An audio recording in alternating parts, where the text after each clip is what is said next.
So hello and welcome to this session on active versus passive management, this vignette on investment management. Active versus passive. There are many approaches to investment management. There definitely are. We're going to be looking at one. We're going to be looking through the lens of active versus passive. One approach is active versus passive. And the industry has been vigorously debating this two sides of a coin, if you will, for a long time, probably ever since Professor Farmer published his great paper on the market efficiency way back in the 1960s. And I will argue, however, as to which one is better, it depends, and it doesn't matter. Doesn't matter because it depends upon your perspective. That'll become clearer at the end of this vignette. Active management. Active managers believe the market is inefficient. They believe there are all these opportunities to add value and that they seek to capture these inefficiencies, these mispriced stocks to generate outperformance of the market. And so therefore, to do that, they construct portfolios where securities are either overweight or underweight relative to an index. Now, these portfolios can be highly concentrated. They can be a 10-stock portfolio, they can be a 30-stock portfolio, but normally they're like 100 stocks to 200 stocks. There's no upper limit, there's no lower limit.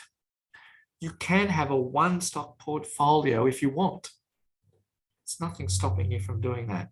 And in fact, I have heard situations where clients have asked their investment managers to go all in, where the investment manager is to have one stock in their portfolio. And the reason for that is that the client is more diversified than the manager ever will be. But typically, the portfolio will have around 100 stocks in it. We're talking equities here, but we'll have around 100 stocks. However, there are the more high octane, as they're referred to, active managers, where they could have 10 to 30 stocks in their portfolio. A low-risk active manager will have more than 100. They easily could have 200 stocks in their portfolio. Now, also, as well as being the question of how many stocks they have in the portfolio, there's also the question of how much cash they have in their portfolio. They do not have to be fully invested. Some managers have the ability to go to 90% invested, or which is 10% cash, or 20% cash, or 50% cash, if they are so concerned. And so they are able to also time the market, time how much they have in the market in total, and also time when to go in and out of stocks. Now, to make these decisions, it's not just one person in the team. They have a large team, and they have a team of very capable, very talented analysts to help them out. And these analysts tell them whether they think the market is cheap or expensive.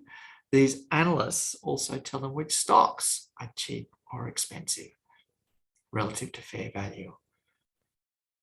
Now, how many analysts would you have in a team? I would expect that for an Australian equity team, you'd be looking at somewhere from 2 to 6 analysts.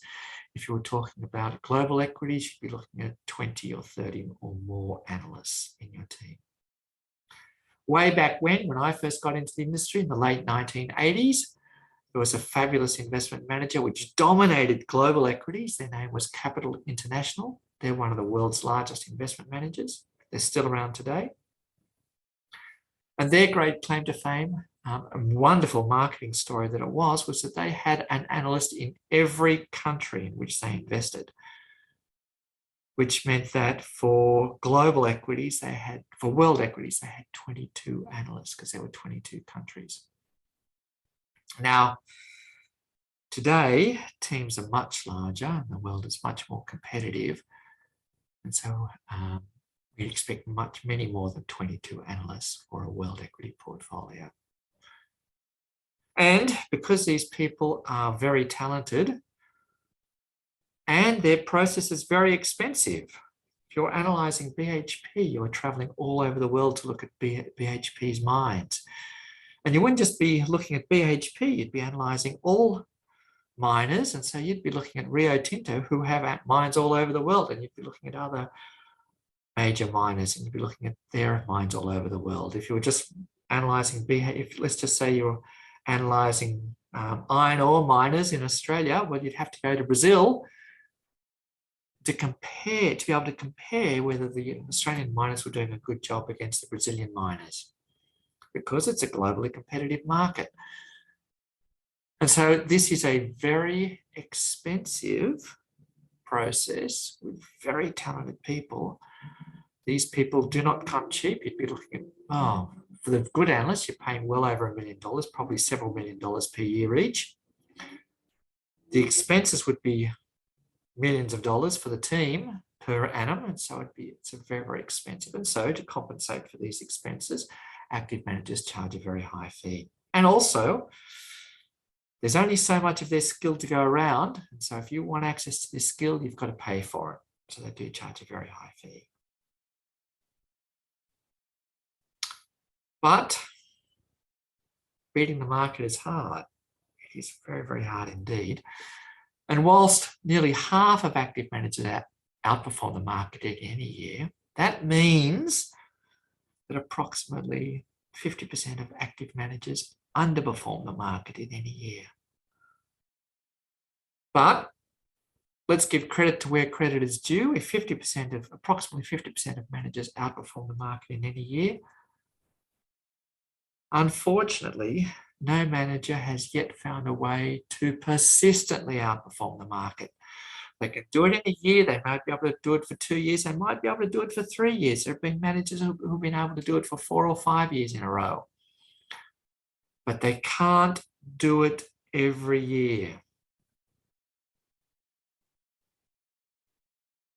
And so therefore, while they go through periods where they outperform, they also will go through periods where they underperform. Let's have a look at the other side of the coin, the passive managers.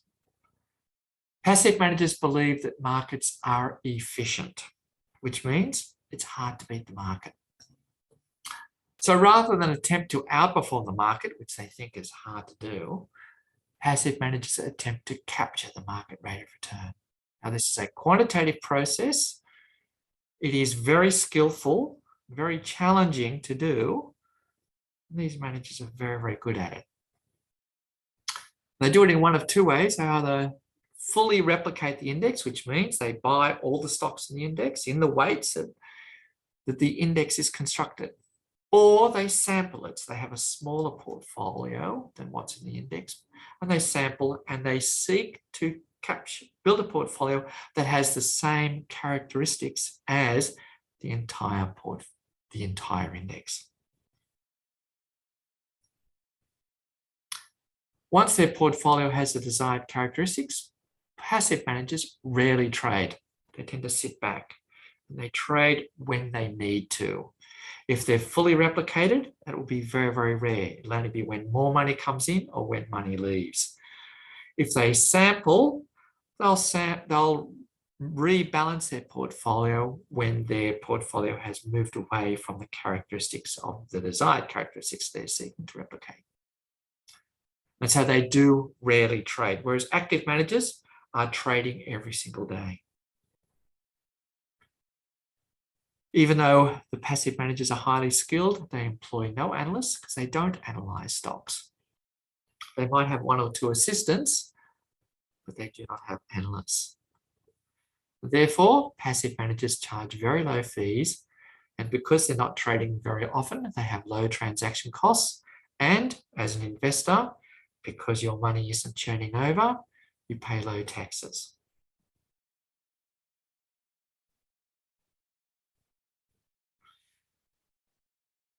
But passive managers never beat the market. Of course, that's not their objective. They're not trying to beat the market, and therefore they never will beat the market. And so after fees, we can expect that they will underperform by a small amount. That's their fees. And because they're good at what they do, they will repeat this outcome year in and year out.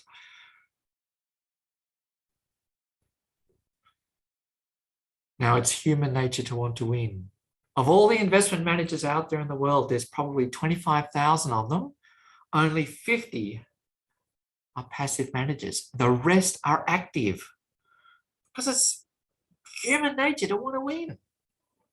And investors want to win as well. So they're investing with those active managers. And a wonderful way of thinking about the psychology as to why active management is so popular is it because in many endeavors, fortune favors the hard worker.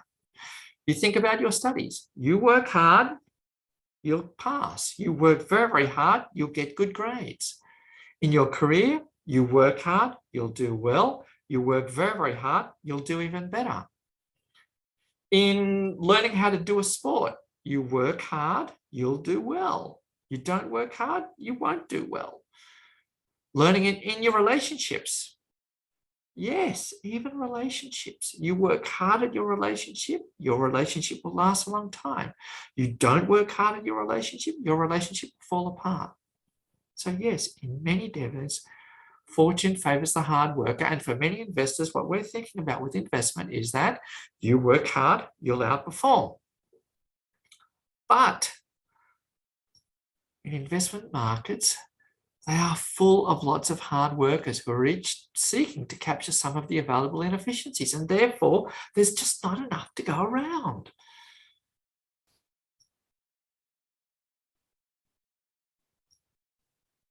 And then add on to that, active managers charge high fees. And collectively, I would argue, these fees are higher than the available inefficiencies. And therefore, individually, there will be winners and losers. Not everyone can win.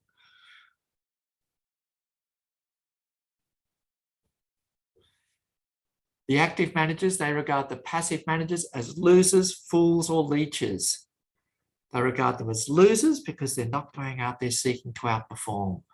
They regard them as fools because they believe the market is efficient. And you can see inefficiencies in the market every single day. So why aren't you taking advantage of that?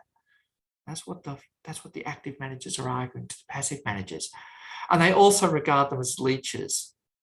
That's because the passive managers are riding on the coattails of the active managers who are doing all the work. The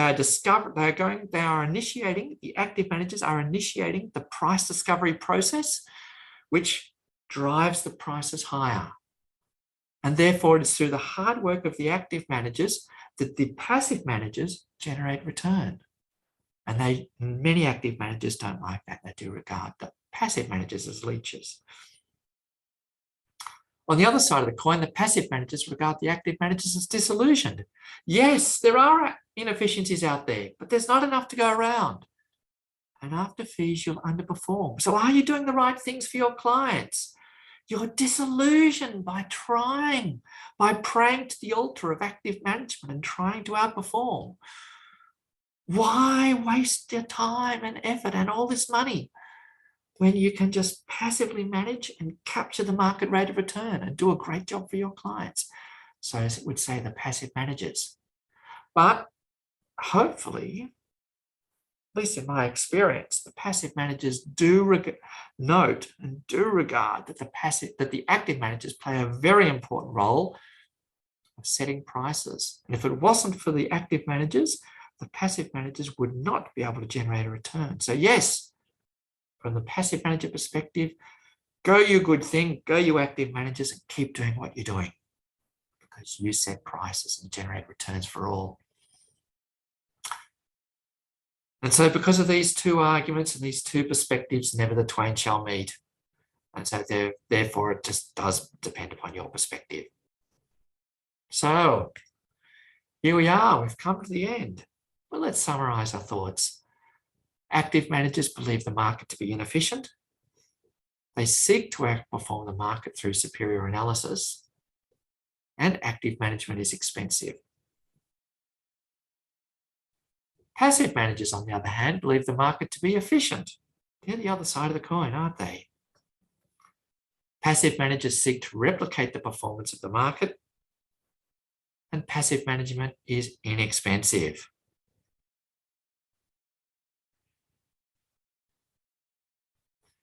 And so thank you very much for your time. I hope that you've enjoyed and got some value out of this vignette on active versus passive management.